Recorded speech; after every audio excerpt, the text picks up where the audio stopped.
Hi there and welcome here. I'm Maika, and in this video I explain what the inner child is and why it's a very helpful concept to better understand yourself and solve your problems. The inner child is a metaphor for our childhood experiences and the mark they left on our inner world. Of course, there is no literal other person, child inside you. The inner child represents unconscious and conscious core beliefs and emotions that are present within you as a consequence of your childhood experiences. You might ask, but why does that matter? Why does something that happened decades ago matter to me and my problems now? Why should I care about my inner child? The reason is that the things we learned in childhood, the resources and wounds that were created in childhood, build the fundament of our psyche. A lot of the emotions we experience, many of our beliefs and attitudes, our intuitions, are shaped by the fundament of our childhood experiences. When you understand the fundament of your psyche, you can acknowledge it, factor it in, heal it, take care of it, and readjust it in some ways so that the house of your life can stop wobbling. That wobbling can be anxiety, depression, insecurities, relationship problems, chronic stress, financial problems, addictions, problems with motivation, you name it. To understand your inner child, you need to identify 4 components. Number 1, the context you grew up in. Number 2, the core beliefs. And number 3, the emotions that shaped your inner world.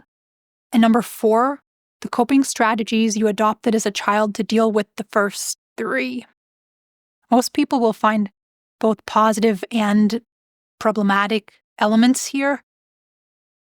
I'm guessing that you're here to understand your problems better, and I want to keep this video at around 10 minutes, so for the rest of this video, I will focus on the problematic aspects. Next, I'll explain these 4 components and give you some prompts to think about so you can reflect on what they might look like for your inner child. The visualization I'll be using, and also this way of explaining the inner child, was created by a psychotherapist called Stahl. She's also written a great book called The Child in You, The Breakthrough Method for Bringing Out Your Authentic Self. If you want to dive deep, I highly recommend it. So far, it's my favorite book on the inner child. Okay, let's get started. Number 1, the context you grew up in. This includes any formative experiences, and of course, what's most influential on the development of a child are its primary caregivers, often its parents. The child learns everything it first knows about the world from its parents, from the way they interact with the child, from the way they interact with each other, and from how they live their lives.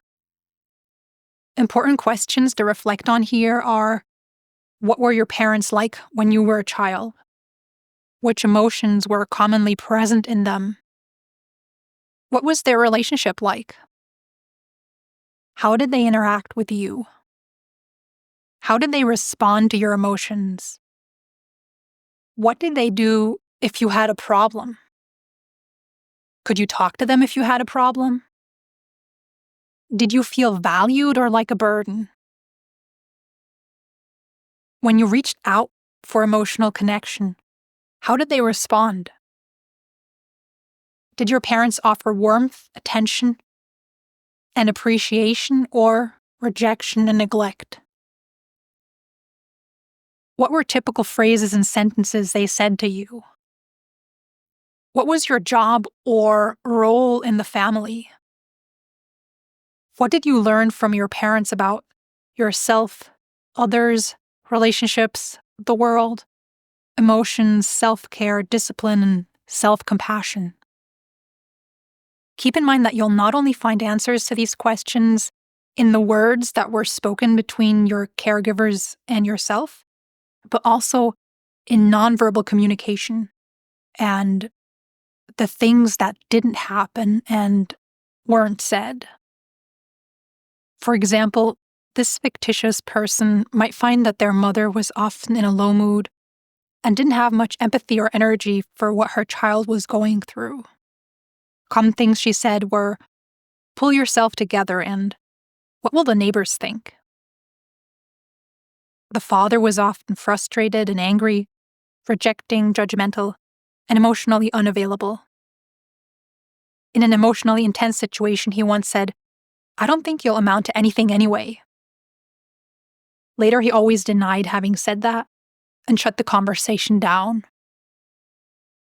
Number 2, your core beliefs. The next element to identify are the core beliefs that formed in your childhood. What were things you learned to assume are true as a child about yourself, others, relationships, the world, emotions? Common unhelpful core beliefs are I'm not enough, I'm a burden,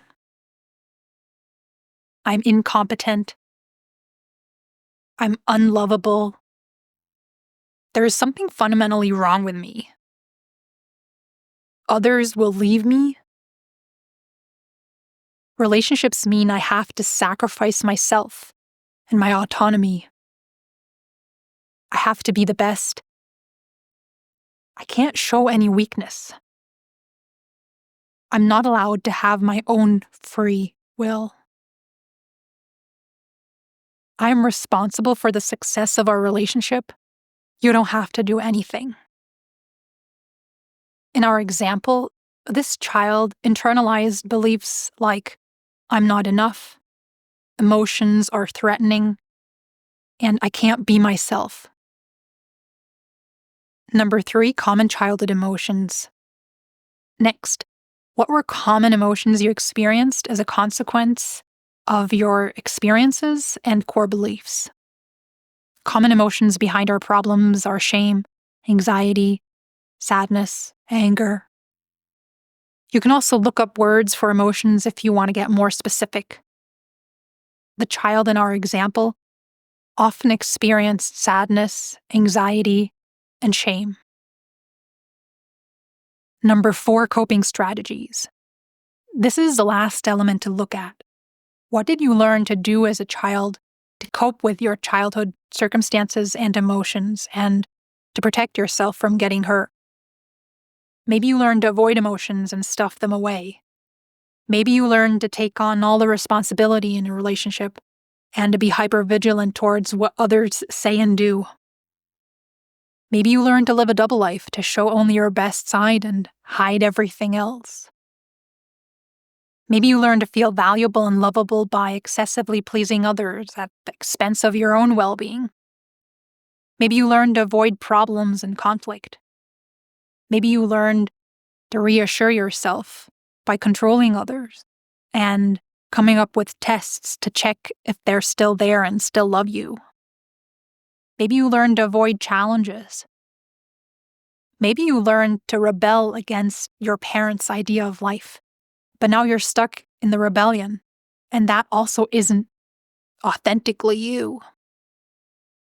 The child in our example learned to suppress emotions, avoid conflict, and dealing with problems. It grew up into an adult that struggles with addiction, depression, and motivation.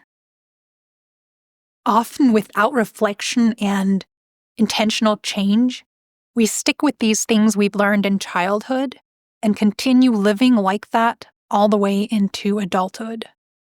We stick with dysfunctional coping mechanisms, which then lead to problems in potentially any area of life: mental and physical health, relationships, career, finances. It helps to gain awareness of your inner child because that enables you to work on your core beliefs, coping mechanisms, and the way you respond to your emotions. And together, all of that will help you solve your problems and improve the way you feel. If you can see how you weren't born fundamentally flawed, but that you're dealing with very specific problems that are based on very specific things you learned, you can make the necessary mindset shift you need to believe in and implement your growth. The unhealthy things you learned can be replaced with more helpful core beliefs and coping strategies.